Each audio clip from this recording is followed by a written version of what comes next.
Hello guys, welcome to talkies today channel. ఈరోజు రీసెంట్గా ఓటీటీలో రిలీజ్ అయిన మైనే ప్యార్కి అనే మూవీ ఎలా ఉందో డిస్కస్ చేద్దాం.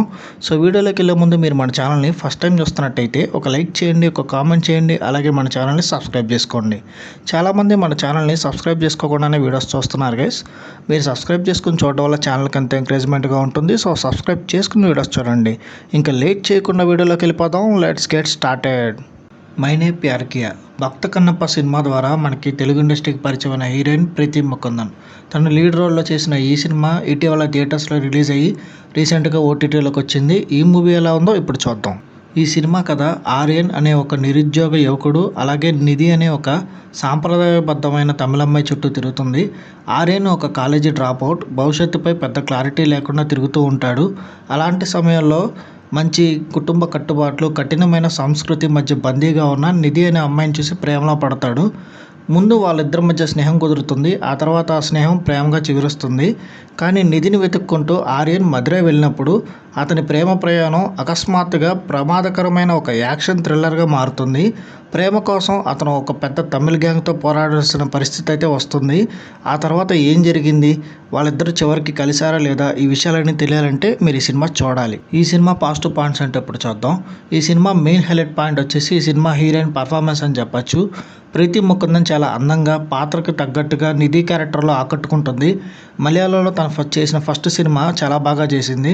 ఇంకా ఫస్ట్ హాఫ్లో ఉన్న మంచి రొమాంటిక్ ఎంటర్టైనర్ కానీ, సెకండ్ హాఫ్లో వచ్చే యాక్షన్ థ్రిల్లర్ మూమెంట్స్ కానీ ఈ సినిమాలో కొంచెం కొత్తగా అనిపిస్తాయి. ఇంకా సపోర్టింగ్ క్యాస్ట్ కూడా హైలైట్స్ అని చెప్పచ్చు. హీరో ఫ్రెండ్స్ వాళ్ళ మధ్య వచ్చే కామెడీ, సపోర్టింగ్ సీన్స్ అన్నీ బాగున్నాయి. ఈ సినిమాకి ఇంకొక హైలైట్ వచ్చేసి పాటలు వినడానికి, అట్లాగే విజువల్స్ పరంగా రెండు రకాలుగా బాగున్నాయి. ఈ సినిమా మైనస్ పాయింట్స్ చూసుకున్నట్టయితే ఫస్ట్ హాఫ్లో చూపించిన రొమాంటిక్ ఎంటర్టైనర్కి, సెకండ్ హాఫ్లో చూపించిన యాక్షన్ థ్రిల్లింగ్ మూమెంట్స్కి ప్రాపర్గా బ్యాలెన్సింగ్ అనేది కుదరలేదు. రెండు డిఫరెంట్ సినిమాలు చూస్తున్న ఫీలింగ్ అయితే వచ్చింది. ఇంకా సెకండ్ హాఫ్లో స్క్రీన్ ప్లే కూడా చాలా కన్ఫ్యూజింగ్గా, కొన్ని సీన్లు అనవసరంగా పెట్టారన్న ఫీలింగ్ అయితే వచ్చింది. ఈ సినిమా టెక్నికల్ డిపార్ట్మెంట్ చూసుకున్నట్టయితే డైరెక్టర్ ఫైజల్ ఒక కొత్త ప్రయత్నం అయితే చేశాడు. ఫైట్ సీక్వెన్స్లు బాగా డిజైన్ చేశారు. ఈ సినిమాకి అందించిన సినిమాటోగ్రఫీ చాలా బాగుంది, మ్యూజిక్ కూడా బాగుంది. సినిమా థీమ్కి తగ్గట్టు చాలా బాగా ఇచ్చారు మ్యూజిక్. ఎడిటింగ్ ఇంకొంచెం గ్రిప్పింగ్గా ఉంటే బాగుండేది అనిపించింది. ఇంకా ఓవరాల్గా చూసుకున్నట్టయితే ఈ మైనే ప్యార్ కియా అనేది ఒక రెగ్యులర్ లవ్ స్టోరీ అయితే కాదు. రొమాన్స్, కామెడీ, యాక్షన్ ఈ టైప్ ఆఫ్ మూవీస్ ఇష్టపడే వాళ్ళు ఈ సినిమాను ఒకసారి ట్రై చేయొచ్చు. ముఖ్యంగా హీరోయిన్ ప్రీతి ముకుందన్ స్క్రీన్ ప్రెజెన్స్ కోసం, అట్లాగే సెకండ్ హాఫ్లో వచ్చే కొన్ని యాక్షన్ ఎలిమెంట్స్ కోసం అయితే పక్కా చూడొచ్చు. ఈ సినిమాకి మన టాకీస్ టుడే ఛానల్ వాళ్ళు ఇస్తున్న రివ్యూ రేటింగ్ 2.75/5. ఇది నా ఒపీనియన్ మాత్రమే. ఈ సినిమాని మీరు ఆల్రెడీ చూసినట్టయితే ఈ సినిమా మీకు ఎలా అనిపించింది అనేది కింద కామెంట్ సెక్షన్లో మెన్షన్ చేయండి. ఇంకా ఎవరైనా మన ఛానల్ సబ్స్క్రైబ్ చేసుకోకపోతే ఇప్పుడే సబ్స్క్రైబ్ చేసుకోండి. వీలైతే పక్కన ఉన్న బెల్ బటన్ కూడా ప్రెస్ చేసి పెట్టుకోండి. ఇది వాళ్ళ వీడియో గైస్. మళ్ళీ ఇంకొక మంచి వీడియోతో మీ ముందుకు వస్తాను. Thanks for watching. జై హింద్.